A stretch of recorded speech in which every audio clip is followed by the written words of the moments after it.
Hi everyone, welcome to the GDC Twitch channel. My name is Brian Francis. I am, as always, the invisible voice inside your head.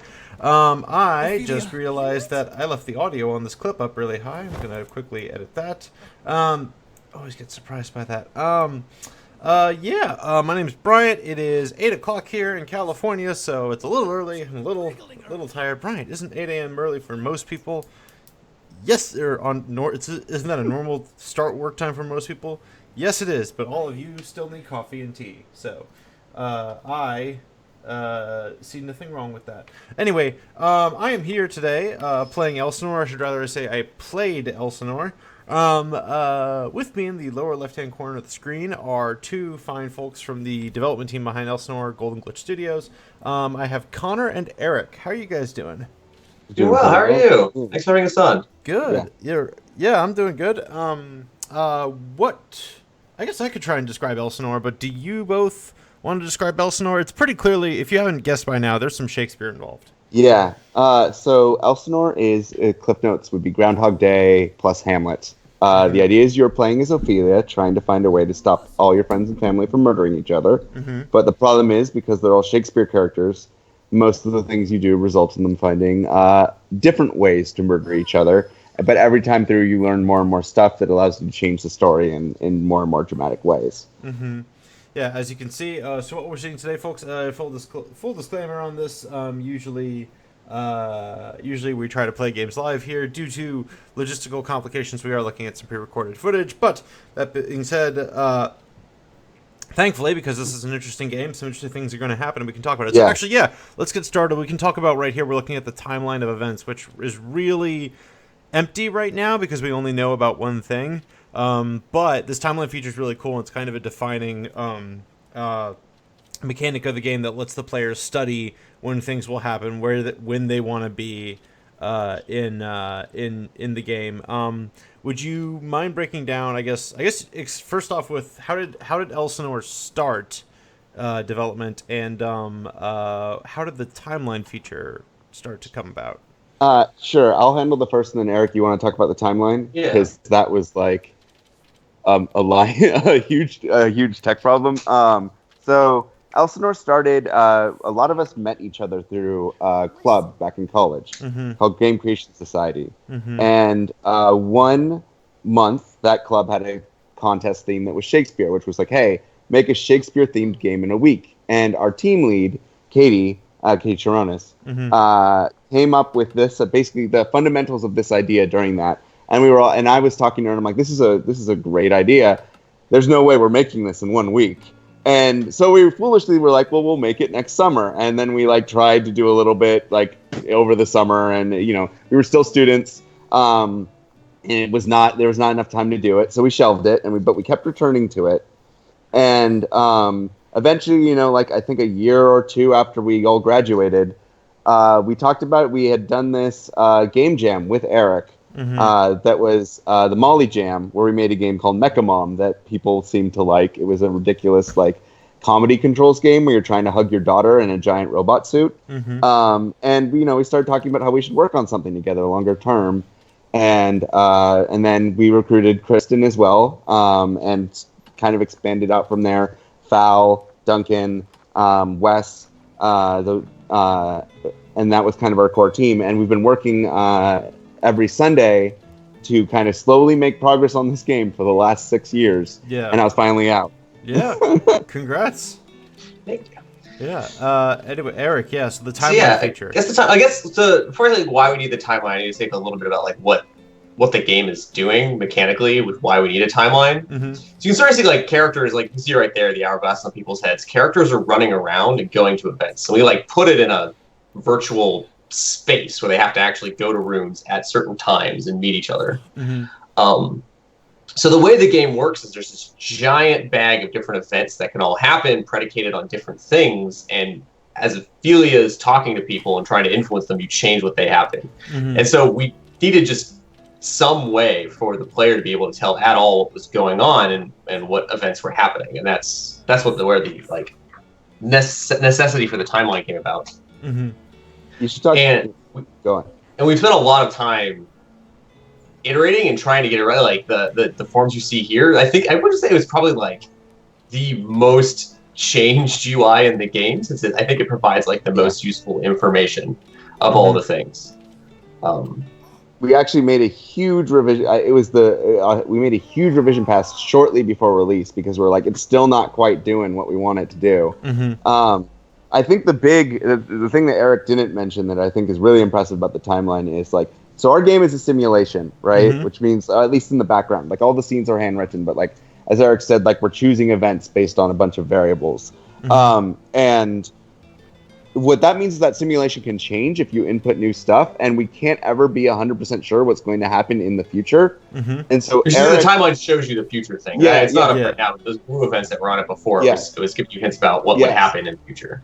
Yeah, so basically we simulate the entire game every time you open the timeline to guess what will happen in the future, so we can show you future events. Well, not guess. It's what if you just stand there, it is what will happen. But as soon as you start doing things, the timeline will change next time you open it. Right on. I'm just gonna quickly let folks in chat know we are taking questions from chat. If you want to know, if you have something you specifically want to ask about making Elsinore. Quick shout out to Steel Fox, the Steel Fox, the one and only Steel Fox, I would presume, for joining us. We would love to see some other folks. If you have questions for Connor and Eric, go ahead, ask them. I don't mind. I guess as a follow-up, so the timeline and the simulation are really important to talk about because your web, you sort of have sold this game a little bit as a point-and-click adventure game, but it's not just a point-and-click adventure game. It's got that simulation element to what we talked about. What is sort of the underlying structure of making that simulation function, and how did you wind up making it work on a strictly Sunday schedule? I guess that's a quick way to put it. I mean, so the way you described is a good thing. Was we're trying to basically combine the choose your own adventure and the simulation, and that's I think what got me really interested in the project, and that was the first major hurdle.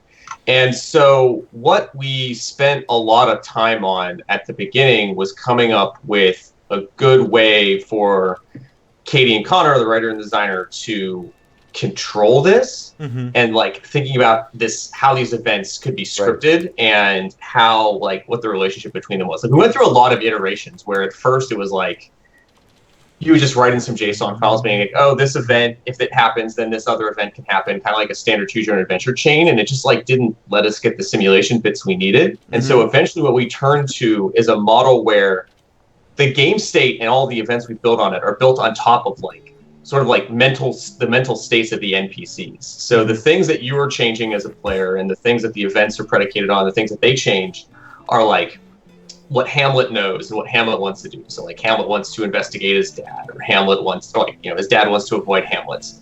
And what we did is we built a scripting language and a bunch of related tools to control that in all the scenes and specify how every single event changes and what they accept and what they don't. So I've actually spent a lot of time working on that aspect. I would say most of my time was spent building these tools used to control the simulation. Yeah, and there'd be things where we thought we mostly had it down, and it's oh no, wait, we really need a way to be hey, if you're on a pirate ship, we shouldn't trigger any of the events that are happening away from the ship, right? Because then you're going to get dragged off to the castle. Actually, I just fixed the bug where there was one that we missed, and but it's just there's a lot of interesting spatial stuff there that we kept having to iterate over the system and be what are we missing, in order to flesh it out a little bit more. From a narrative and design structure, the way we approached creating a lot of content was we kind of had two terms we used for events, which was spine and plot clouds. And the spine events was the original spine is basically, hey, this is the play of Hamlet, right? If you do nothing, these events are all structured to flow into each other without any input from the player, right? And just as a clarification for my own understanding, so the spine events happen because the behaviors were set up to trigger the spine events of Hamlet. Yes. Not there's a fix. It's not to say the phrase hard coded no. Yeah, it's not hard coded to happen. It's the core motivations drive Hamlet. Yeah, it is. Yeah, go on, Eric. Also, you can see right here, probably in the scene, I think, because you're about to share something. In the last thing, it's going to say something like Gertrude now knows XYZ. Yeah, now wants to placate or Hamlet. Ophelia now wants to. Yeah, those things right there. What it's actually showing you is the game state that's changing. Yeah. That's then changing what the events and are. I was like, always all those events are scripted in terms of those things. Yeah. We had quite a bit of discussion about how not computery we should make those, because like they fundamentally what they're doing is they're exposing the computer system, and the more less computery we make them, that was a convoluted sentence, but anyway, the less obvious it is that it's actually a systematic thing that we're showing you, right? This is what we ended up here was like somewhere in the middle, right, where they're written out, but it's still like you can still kind of tell that like it's reporting a state back to you.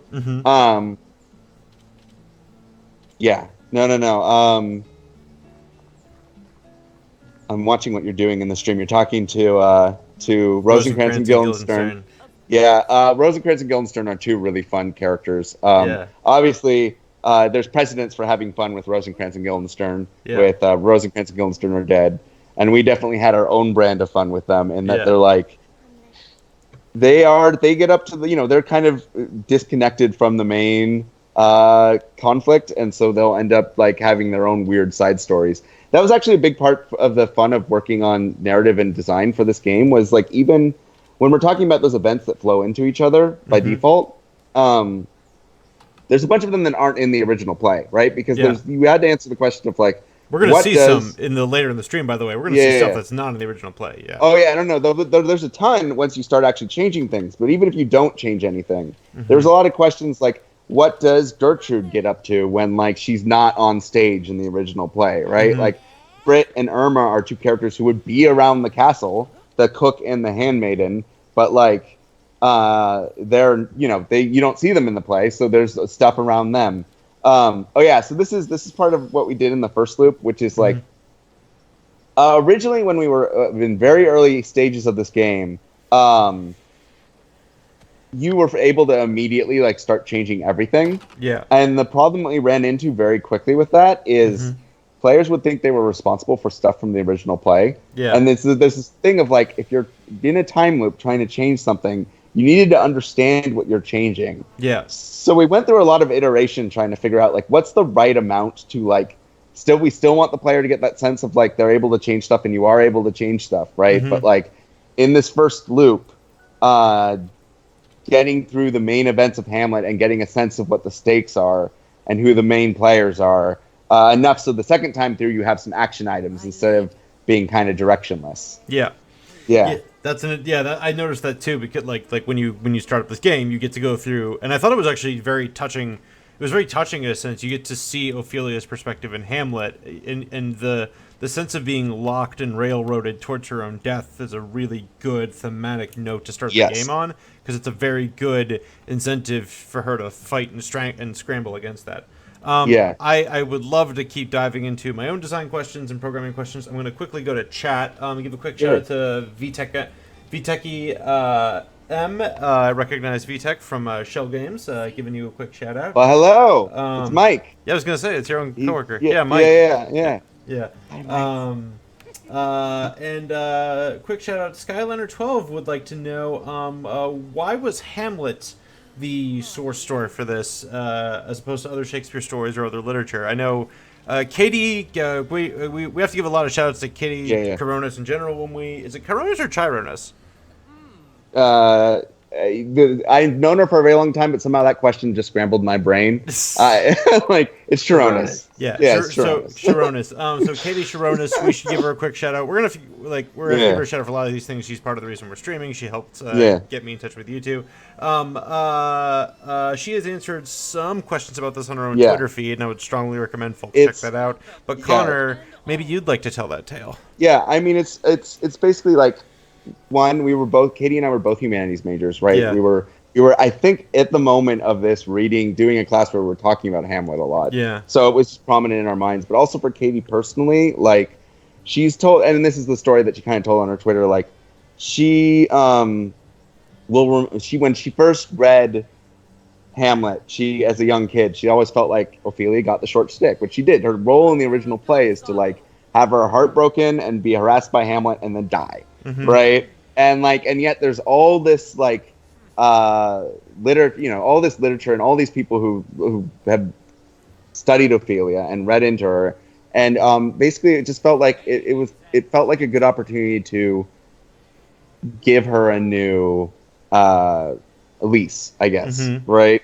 And also Hamlet is my personal favorite Shakespeare play, so like it felt like that's, I think, a reason to pick it. It's not as another reason that I think Hamlet works very well is there's two very clear characters that drive the conflict, who in this case are not you, which works very well for simulation engine style gameplay, right? It's Claudius and Hamlet, and that means that like you're in the middle of the tug of war between these two characters, and that lends itself very well to the game that we made. Yeah. Eric, do you have anything to add to that, or? I don't think so. Yeah. Eric, actually, though, we're swinging back to Simulation Engine. I think we can swing back to you. We talked before about how the Simulation Engine is driven by everyone's wants and needs, which is kind of appropriate. This game started development. I know you weren't part of the original team, but obviously a 6-year game development cycle means it's been a lot of other games have come out with interesting simulation engines in the interim. But even before that, we had Dwarf Fortress as kind of one of the simulation engine games. You've got, I guess there are some way back. I just want to quickly correct that notion. Katie and I were like tinkering with vaguely Elsinore ideas, but Eric and Kristen and Val were very much part of the team from like early enough to be the original team. I think 6 years ago is when the team formed. Yeah. So 6 years ago is when the team formed. The initial tinkering was like 8 years ago. Right. Yeah, you're talking about Dwarf Fortress and simulation games. Yeah. Sorry. My bad. No, that's a good thing to correct. Anyway, so 6 years. So like, it's been a lot of simulation games have grown and grown. Watch Dogs Legion is now like AAA games have decided that simulation games are going to be part of their bag. This was something I was seeing a lot of at E3 this year. How do you feel? Well, the question was weirdly veering towards how do you feel about everyone else stealing your thunder. But that's not what I want to ask, Eric. It's more like, what do you think is becoming more possible with simulation games, and what do you think other developers should know about working in this field based on what you've learned as a programmer? I'm not like, what do I feel? It's like I'm really happy more that we're showing up. So I kind of hinted at this earlier, but the interesting problem in this space is controlling them. Like, I really love Dwarf Fortress, for instance, just like I mentioned, like, and a bunch of the other ones. I also hit a lot of the Paradox games too, which I think fall into this category of kind of like these just open-ended simulations where you do stuff and they will sometimes tell you interesting stories. And the main challenge with those is that sometimes they don't. Sometimes it's just boring stuff. And so the question is, as a designer, for me, at least, especially with this, is like this kind of game, is how can we make it possible to build like this simulation game, but kind of force it to constantly be showing the player interesting or exciting stories. Like as often as possible. And this game was an exercise of how can we best balance a choose your own adventure sense of control of the pacing and what's going on, but with an open-ended simulation to like actually get like a pretty rich state space of things that could possibly happen. The fact that one of our objectives was to constantly skew towards tragedy helped a lot. I actually what of my initial ideas, this is not looking at this game at all. One of the initial ideas I was excited about, like, which maybe I'll make some other day, is a game that just sort of like maliciously makes the outcome as bad as possible no matter what you do, in a way that's like technically compatible with what you know so far. Like, so it'll just decide story. Maybe that's just the Richard III simulation. So, you use the same engine to make a Richard III play, and everything ends with people getting cooked into pies. There's a lot. So, like, I was like, there's a lot of actual work in that. Like, both Kristen and myself come from academic backgrounds. Like, I just finished a doctoral degree, and there's a lot of work in that space on these kind of, like, I have to give a shout out to her advisor, for example. Like, he wasn't involved in this project, but he's in that kind of space of intelligent narratives, trying to get the computers to be a little more, a little smarter about how they're presenting a narrative to you, so you can try to do these things like intentionally keep the story exciting, or try to make up stuff that's like compatible with the facts that you've been given so far. try to lead to particular outcomes. And Yeah. so there's a lot of people working on this at very different levels, not just in game development proper, which I'm excited for, like, a lot of the stuff that's going to come up in the future. Yeah. One thing that I don't know if we're sort of experiencing right now in this playback, but you just mentioned something interesting, which is like keeping interesting things happening. I think something interesting about the simulation engine kind of game is the concept of, I guess you would call it dead air, which is what is happening when essentially nothing is happening. You later on in this playthrough, I can call it out if we're still on a tangent to this. It's kind of a point where I was sort of waiting for something interesting to happen, and you guys obviously you have the clock feature to speed things up, but I'm sure during development you were getting a lot of feedback saying nothing interesting is happening right now. How can I make the interesting things happen? What was your after you designed the engine, what did you guys learn about teaching players to find and instigate the interesting things? Because one half of the game is the stuff playing out, the other half is walking up to someone and telling, I saw Claudius confess that he killed Hamlet's dad, like we're seeing right now. And Bernardo's just like, nothing I can do about that. Yeah, I mean, so part of that is presentational. Like, a lot of the things you see, like in the map, there's nothing on it right now, but sometimes the rooms are blue on the map, and we try to surface very strongly where the things were happening, because that was a really big problem. Like, when I would be playing the earlier prototypes, it's like, what do I do? I guess I'll just follow Hamlet around all day, which will sometimes do interesting stuff, but a lot of it you're just following Hamlet wandering around all day. So we try to, like, there's like hourglasses on people's heads if you see them walking places. There's the events on the map. There's the timeline for the things you know about. So we tried to present this very strongly to give you a sense of where can I go right now to find stuff. Mm-hmm. There's also, I think, a lot of just trying to create little things. When I was talking about plot clouds, we also had like flavor events, right, which are like little things that aren't important to the overall story, but develop characters, right? Like just the that they get up to when they're not doing something else. Mm-hmm. And those are kind of designed to fill in gaps in the schedule and be shifted around freely. So like we tried to lean into those a little bit, and that like there's usually, if you're waiting for the next big thing, there's something to do, whether it's characters to talk to or things to look at in the environment, to occupy your time. And then, of course, once you're in the later loops, at that point, you have a very strong mental model of, like, you've learned how to kind of manipulate the system. Mm-hmm. And then we see people using the fast forward feature more, right? Like, going to specific events that they want to go to. Mm-hmm. But a lot of those things I just talked about help bridge that gap early on in the game. Like, you can see here, you're just talking to everybody. And, like, yes, a lot of those things don't have results, but it's better than you just standing around, right? Like, and like even then, like if they don't have simulation results, you're getting pieces of information that inform like your mental model of the character that could help you. That a lot of those give you like hints on like how you'll solve future things or how you'll deal with future scenarios. Yeah, this Brit moment is actually about to be very telling about that. I'm going to go to chat for the aptly named Marcus Laurelius. They have a question. They've played a few hours and they've been enjoying the romance subplots and options that have shown up, and they wanted to know if that was something you knew you wanted to include early on, or if it came later. We knew fairly early on, yeah. If you're going through a loop over and over again, one of the questions you're going to ask yourself is, who can you smooch? And like, so we let you smooch a bunch of people. And other people smooch each other. Yes. There's plenty of shenanigans that go on in this 4-day loop. There was actually an interesting. Katie's talked about this a little bit.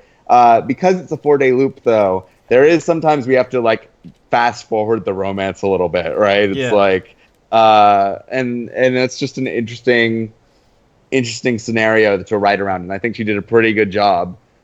She did a really good job, but it was a really hard writing problem.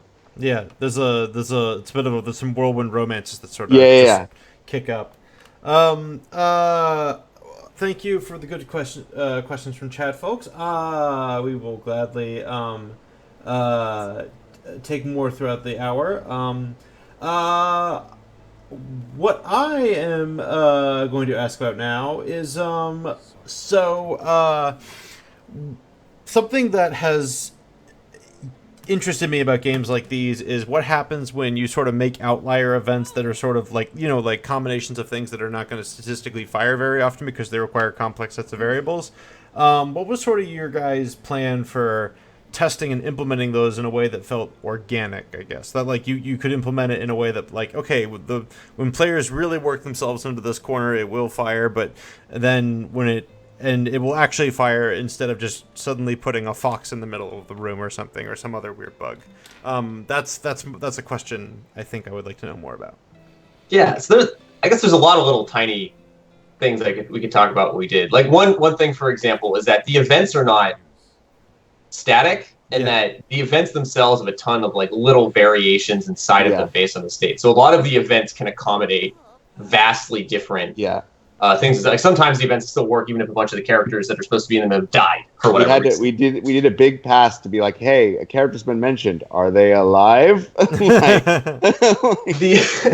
writing alternate lines for like, this character's dead versus this character's live. Mm-hmm. Like, another thing we did was try to intentionally make the simulation resilient to winding up in particular bad scenarios. So some of it was using sort of like shortcuts to help control it. Like, for example, one of the pieces of state is that characters can become upset or shattered, as we call it in the game. And it's just sort of a proxy for, like, this character's effed up enough right now that most of their events are kind of bad. So, like, most of the main events are predicated on not being upset. It's a good way to kind of, like, control that at a wide level. Mm-hmm. And another interesting thing I want to mention about how we did this is the simulation intentionally tries to sort of prioritize important events. Like Connor mentioned, kind of like there's these background flavor ones. There's actually like a kind of like a hierarchy. Like there's these background events. Above them, there's kind of like typical events that would be for these like plot clouds or these sort of like sub-arcs. And then there's these spine ones up top. And the simulation knows that it's like not supposed to start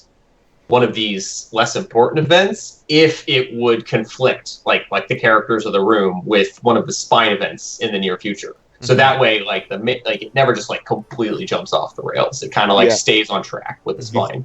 Before we had that, like you could get things like, oh yeah, you managed to save everybody by just making it so the play never happened because you kept pushing it back with all these little like small like, oh yeah, and they needed to go for a walk. We had one way back when where like the entire invasion of Denmark would be delayed because like Gertrude and Horatio were like talking about their lives in the grounds, and then the invasion's like, well, I'm supposed to be in the grounds, so therefore I can't happen. Yep. the simulation doesn't know anything about it. It's just like, there's a bag of events that involve characters and rooms. I gotta wait for this room to be free before I can have it happen. That's some Monty Python level comedy. Oh no! But at this point, the game's like pretty like I've watched a lot of people play through it, and it holds up pretty well. But there are sometimes extreme edge cases where I'm like, well, that's a hot fix, right? And they're always, at this point, very entertaining because they're really out there. Which is why I only see them, I've seen them, I think, in one stream out of, 50 that I've watched. Yeah. Avis would like to know, what are the funniest bugs you've all seen on that subject? Let's see. I mean, the ones that show up now that are fun, the main kinds of bugs that you can still see in the live playthrough that we're patching now is where we didn't consider all the things in all the possible states a scene could run in, and so you'll see some totally just nonsense things players say referring to dead people. I think somebody was planning their own funeral after their funeral happened. Yeah, this is I didn't want to talk about this one because it's still in, but we're fixing it. I have the fix, but whatever. Guildenstern, under certain things, she'll plan her funeral, and she'll be like, "It's a great plan," and then if she finishes that, you talk to her about one of the other things that triggers that, and she'll plan her funeral again. And you can get her to plan her funeral 3 times in one loop. And we finished the loop. So but yeah. Yeah, the way that this loop just ended, one of the things we did with this structure of this game is Ophelia does not kill herself. Yes. That just doesn't.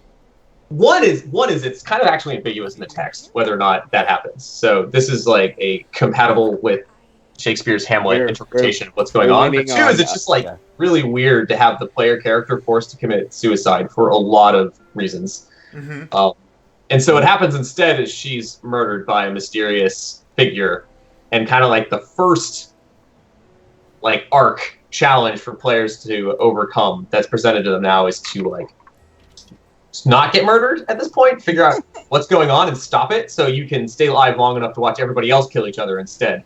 Yeah.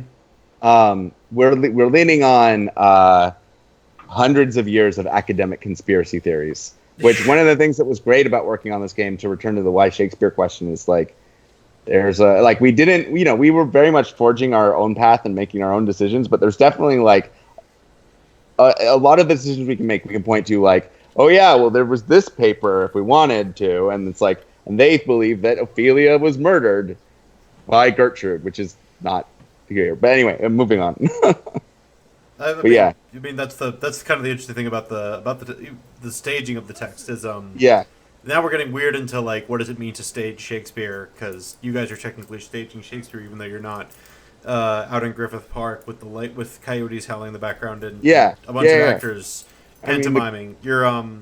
But even in those interpretations, like there's a lot of leeway. Like I watched a production of one of the comedies last summer that ends in everyone getting married, but in the Shakespeare play, there's definitely one character who's still screwed over in the middle of it, and they ended it with a not original dialogue, but they used a dance number sort of to turn the moment around and to let her get her recompensate. But it's you guys get sort of like permission to do that too in these ways to remix what's already on the page.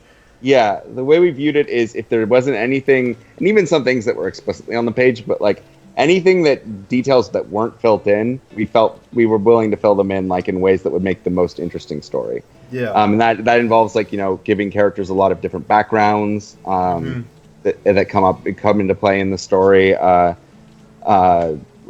Developing relationships between characters that never spoke in the play, like we're about to see like Horatio and Gertrude talk to each other a lot. Things like that. This the Quince, the playmaster, is a strange time looping gremlin himself. No, maybe not time looping. He just knows the loop is happening. Yeah.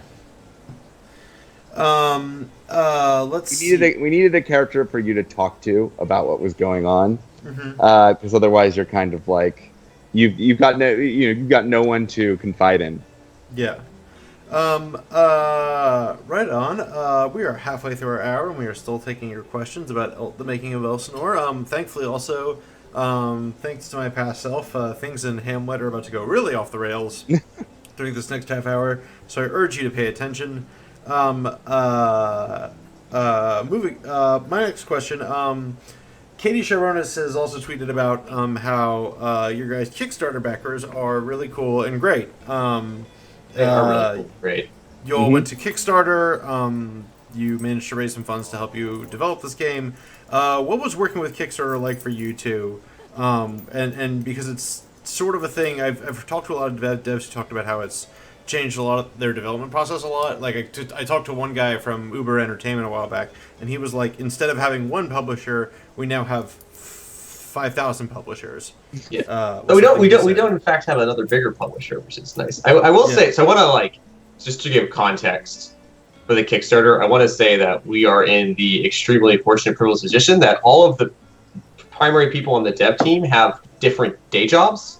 So none of us needed funding to eat during the development of this game. We would have needed a lot more if that wasn't the case. Yes. So our Kickstarter was to try to help us raise money to pay for the things we had to pay for to develop it, so we could actually make it possible. Yeah. But we didn't have. I gotta say, there wasn't the stress of if this Kickstarter fails, I'm in a lot of trouble and have to get a new job. It's if this Kickstarter fails, we have to dramatically scale back or change or maybe abandon the project. But that's it's just a different level of thing. So. Yeah. So I think that heavily influenced how I felt about it. I mean, gosh, it was so long. It's 2014. There was never any danger of us needing to tell the backers that we ran out of money, which reduces a lot of pressure that I think a lot of Kickstarters run into. Because we're we have our own streams of income, and we spend all the money on voice acting and composers and all those things, but we could sustain ourselves for as long as we needed to finish the project. But we did have to tell them, and what did happen is it kept slipping. Obviously, I think we were optimistically hoping to get this out 3 years ago. It was always early next year. Yeah. But because we were in the position of not needing to ship this game at a particular time for we always took the approach of like making it good enough to release, like making the thing we felt that like would make players feel the best about playing it, and not just like getting something out at a particular date. We tried to be really communicative with the backer community about what's going on at the whole point, and show them. We gave them sort of like a sorry we're late beta build in 2016 or 17, I think. Yeah. We continue to update to see the current progress, and which and then would get great. We actually had a feedback form in the game that people could submit notes, and that would also help illuminate like what are some of the things that jump out the most in our simulation of like not quite working, or what are the things that are already working pretty well. It works great. It's kind of like having an early access game, honestly. Except like early, just like with our backers, like a big early access period with our backers, and they were all like super great for like trying it out, even though it was full of a ton of bugs. I remember like I think one of the versions we shipped just like didn't even start up if you didn't have a save file, just like instant crash. And so they've been like really forgiving, putting up with us and giving us a lot of like really great feedback. That bug was specifically engineered so none of us could catch it. Because it was not only if you didn't have a save file, it's if you never had a save file ever. Like, so we could delete our save file and not run into it. So in other words, a brand new player. Like, so we're it's been wonderful. I think we just tried to update them anytime something happened, right? Like, and again, it was like we tell them like, hey, like they all knew it was a nights and weekends project, right? So like if we give them an update, it's like, hey, like Eric and Kristen are getting married. We're probably not going to get any work done until I didn't get any work done. Wedding's a game jam now, right? But yeah, like and they were always very understanding of that scenario, right? Our kind of unique situation, because we were constantly transparent about it as well. Yeah. Akimba B would like to give a shout out to you two real quick in chat. I don't know who that is. I know who that is. That's Kwame. He also worked at me at Shell. I think. I could be wrong. Right on. Moving on from that question. So we talked before about how this is a part-time developed game. 6 years of part-time development. I think a lot of like I've done a lot of like in my own time work. I sort of got started in doing this kind of games, interviewing devs work as a part-time work for sure. But I'm really impressed by the commitment to 1 day a week of dev work for your team. Obviously, with exceptions for weddings and events and that kind of thing. And for such an interesting result to kind of pop out of it, like there's parts of this. This is me like giving feedback before answering a question, I guess, like giving my feedback as a player. Sorry. It's interesting, like playing it. I can like sort of, just because I'm like weirdly tuned to these things, like I can sort of like feel like, oh, like I can sort of feel out here like this is kind of a thing that if this was a full-time project for a team, trying to make like this thing here would be something that was felt a little more polished, or this thing here would be like something that would like like sort of comparing. But at the same time, what I'm playing from a part-time team, I'm like, this is cohesive and thought out, and like the art polish alone makes it feel like it could have come out any year in the years that you all were working on it. Like any year it came out, it would have looked fresh. And anyway, the writing is sharp, so any year the writing came out, the writing would have felt fresh. But at the same time, you are sort of in a weird bubble where you're moving this project very slowly forward across 6 years while watching some of your peers, whether you're working with them professionally or just friends with them, shipping work. Sometimes 6 years is either one game or 2 or 3 games, depending on who you ask, or 6 games, or if you're Rami and GameDev.world, it's 100 million games. Not GameDev.world, excuse me, I meant Meditations. Meditations is what I meant to with Rami Ismail. Shout out to Rami. So I guess where I'm at is, what was it like sort of sitting in that slow moving bubble, I guess, like moving this forward and as like trying to reach an end point that you were comfortable with? I mean, I think one of the things that's notable is like we'd frequently like underestimate how much progress we made and then go play an old build and be like, oh wow, it's way better now than it was like 3 months ago. And also because we all have day jobs, we were kind of shipping things, which probably helped us not feel like, oh no, we're trapped working on this one thing, right? We also had other things going on. Yeah. So it was amusing to see like the rest of the like industry. Like it felt like the rest of the media was like, moving a little faster. Yeah. Like there was some point where suddenly a bunch of time looping games came out. Yeah, like, it was this shit. E3, like 2 time looping games were announced, and Outer Wilds came out, and it's like, well, time loops are in now. So fun fact: Like, the lead artist of Elsinore, or as you mentioned, the art, he did like a fantastic job. The lead artist of Elsinore also is lead artist for Outer Wilds, so he shipped 2 time looping games in a month. Yes, and he got hired on Outer Wilds, I think, partially based on like his work on Elsinore, which is just that's how the timeline worked out. Like, shout out to us. Yeah, I was really happy. You brought I'm really happy we chose the art style we did. Less fantastic painting. It's literally just hand painted, which is why we used an isometric camera. Yeah. So that way it wouldn't be tied to like texture. I mean, this is like the only thing that made sense. Like, how can we make a game that looks great with this level of polish with a single artist? Right. And the answer is you have to do 2D paintings. Yeah, 2 artists. Oh yeah. It's I know it's a whole 100% increase from what Eric was saying, but it's a 2D painting that's projected on a 3D model, which is kind of neat. So that's how we do like the real time shadows and stuff. Yeah, so like Valve built out a 3D world, and then Wes just painted on top of it, and then we just put it all back. Yeah. The shadows the shadows are really like the shadow in the Great Hall, especially. I don't know why, that's like one of the little details that just made me go, oh wow, this game looks great. Yeah. And that was I was very happy. Yeah, I was very happy with that it worked. Yeah. Yes. Because it was a contest of like Valor was coming up with like, what are the things that would be the like manageable for a really small team to do, but like give this huge impact. It was like finding the like handful of things to make that work on this small budget. I guess that's a nice thing about working every Sunday is it's like we don't have a lot of time to like actually build stuff compared to full-time dev, but we have just as much time to think about it. And so a lot of the development process was like a lot of different than other stuff I've done, in that you would think of an idea and be like, oh, that's great, maybe I'll get to that next weekend. And then by the time next weekend rolled around, your idea had like matured enough that you realized you should be doing something slightly different, or it was dumb and you should throw it out. And this like saved us a whole bunch of time we would have otherwise spent uselessly building things and then discard them.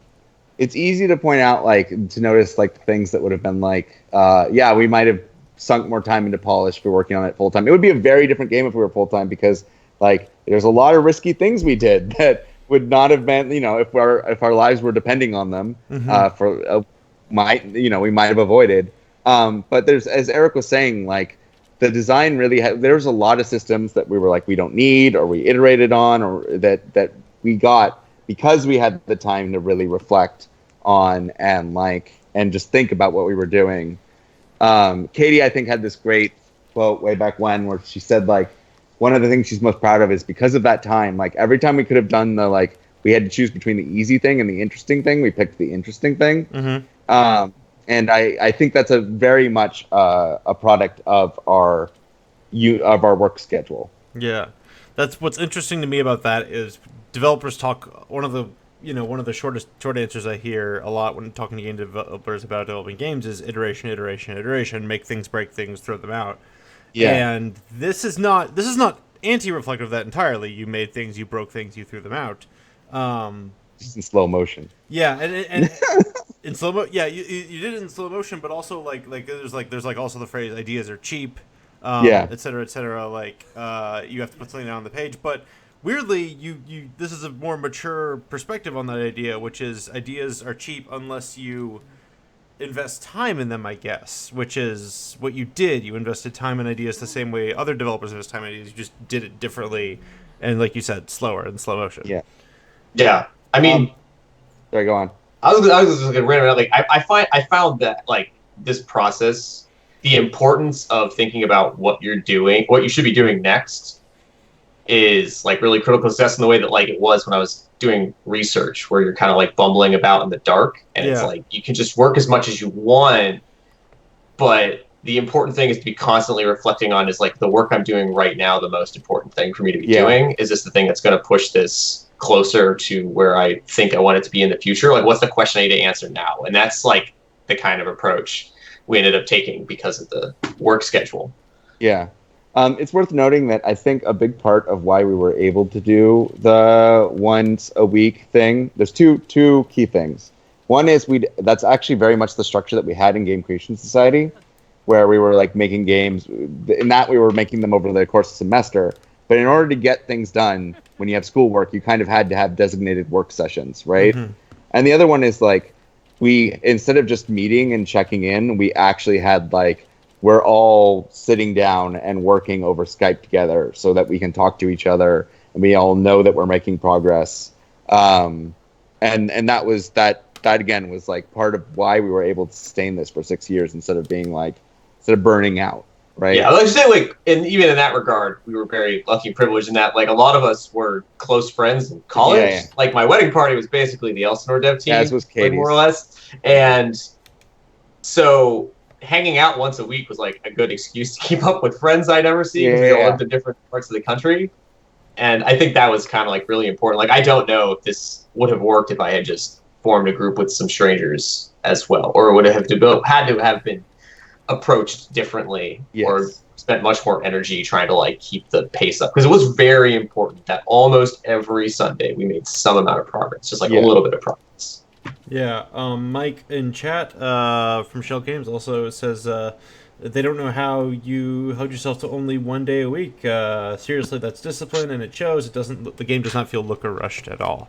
Yeah, I mean, there were some times when we'd do 2 days a week. Ooh. There were some times when like, I'm a grad student, I'm really excited about implementing the scripting language. I'm just going to do that every day this week. But the 1 day a week was the baseline. People would sneak in time here and there. Like I bus to my day job. I would sometimes work on it on the bus, right? And that's like half an hour of like extra like scripting time. But yeah. Right on. Moving on into the question pile, we have about 10 minutes left in the chat if folks want to get them in.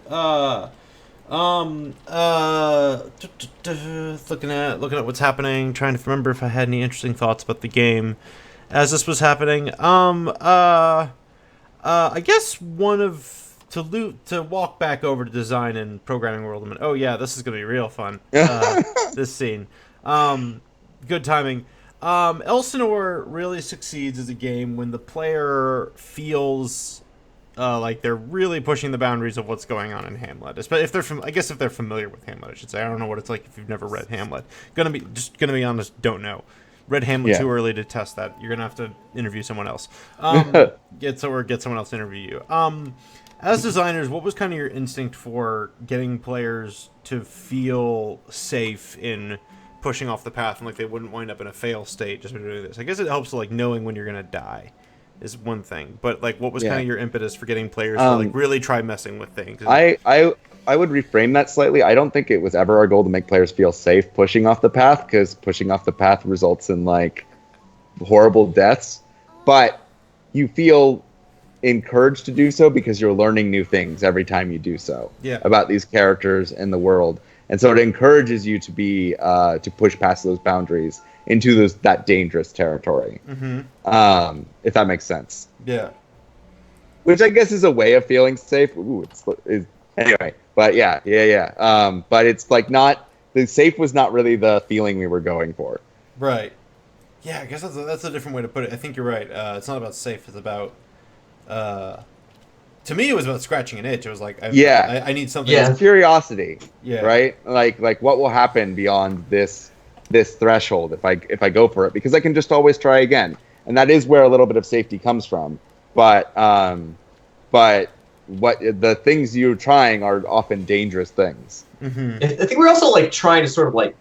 So I'll say like I'm not a humanities learner. I'm not a literary theory expert, but like. One of the things I think I was excited about trying to hit with this game is like part of what makes tragedy compelling, and then like ratchet it up a notch. So like one really basic way to describe it, or like when I'm watching like a Greek tragic play or whatever, is I'm sitting in the audience screaming at the main character because I can see exactly how their tragic flaw is going to get them killed, and I'd be like, if only you knew this information, Oedipus or whatever, like you could do something different. It could be better. And then so we made a game where you can go tell them that information. Yeah. And then they'll do something else stupid with it, and you can scream at them some more, and then just do this in a loop. Yeah.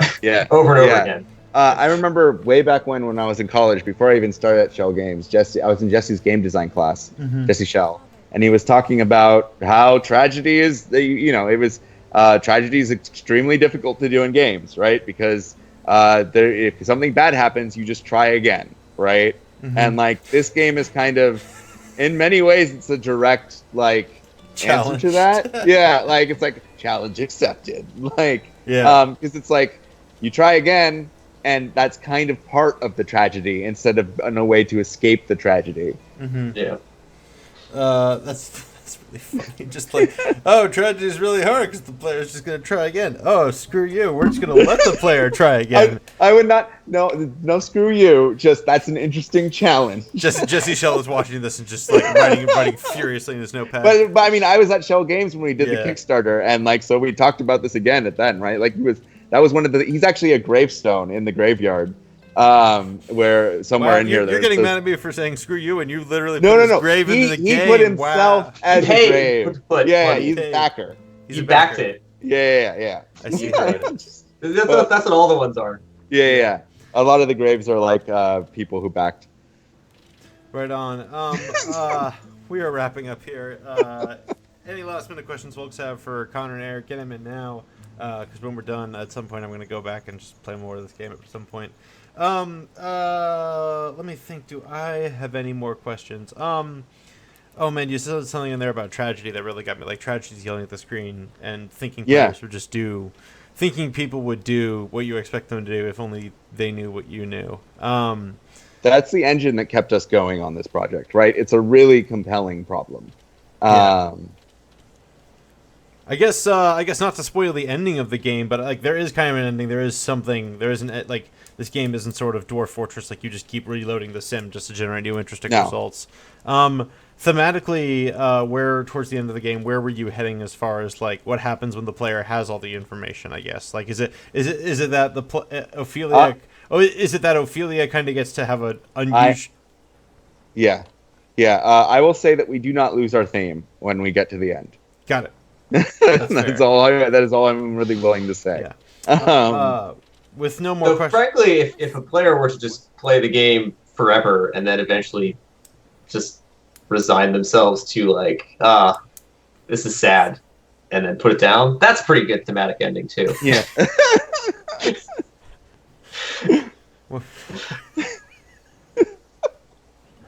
Anyway, with no more questions in chat, I'm going to start winding this stream.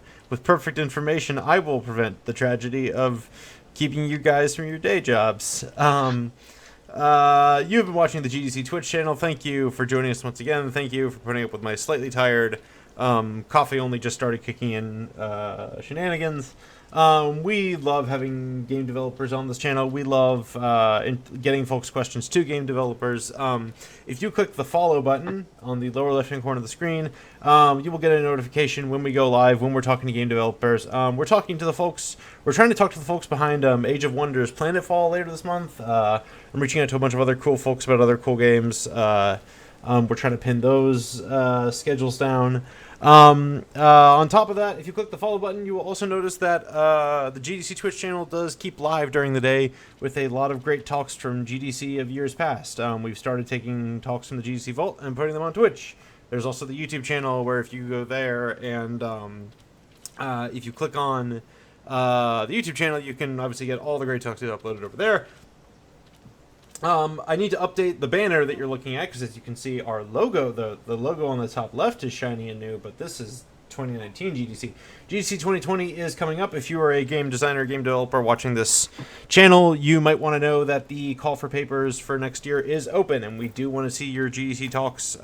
Right now, it is for Wednesday, Friday, which we're calling Core Concepts, so if you have a talk about the core concepts of game development, we would love to see it. You can go to gdcconf.com, there's a link to that somewhere on this page. I'm not sure where, but if you go to our website, you can submit a talk for next year's GDC. And if you want to get into the summits, which are on Monday and Tuesday, if you've been to GDC before and you know what those days are, that call for papers is opening, I think, later this month.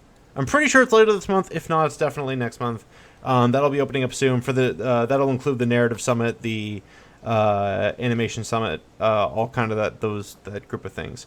Other than that, Eric and Connor, thank you so much for joining us. Thanks for having us. Yeah, it was wonderful. Congrats on shipping Elsinore. Thank you, Marcus Laurelius in chat. We loved having you.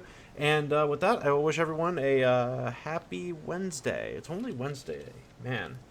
But happy end of July. Happy birthday, Harry Potter. It's Harry Potter's birthday. Bye, everyone. Bye.